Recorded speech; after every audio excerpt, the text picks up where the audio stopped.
we present for the world, for our fellow journalists, for the union, for the people considering who to elect in this vacant power vacuum role of executive director, which is still has yet to be filled. We present a roadmap for what questions we find interesting that the federal government also, in parallel, we can report, is also asking, which means that there's so much more behind the door, man. And one of the potential answers to the question of what happened after the board resolution that was never acted upon, it's possible that a decision was made, the heat's a little too hot.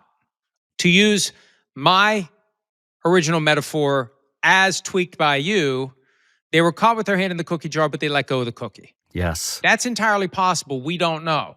That's what the FBI needs to find out. And I keep coming back, Pablo, to the extent we're looking for themes and through lines. I come back to the secrecy that J.C. Treader engineered in June of 2023 in the hiring process that culminated in Lloyd Howell getting the executive director job. And this aversion to people who ask questions, this desire to keep everything insulated, us against them. We don't want anyone to know. We don't want anyone to weigh in. We don't want anyone to push back against that thing it is we want to do. Spin it forward. If they had acted on the resolution and the players would have approved or been in a position to disapprove, what happens? You have a tight group of people who you control, starting with the president, who isn't the guy who was asking a bunch of, probing and meddling questions. You present it in a very reasonable way. You rely upon the power of the personalities of the people involved, whether it's Lloyd Howell, J.C. Treader, or someone else, as to why this is a fair and appropriate thing to do. And all you need to do is sign this document. And it's only fair to compensate Lloyd Howell and Matt Curtin.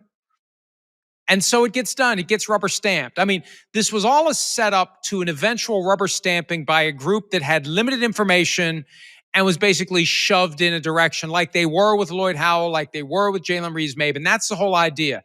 We want to herd these cats, which they did very, very well, and get them where they want them to go.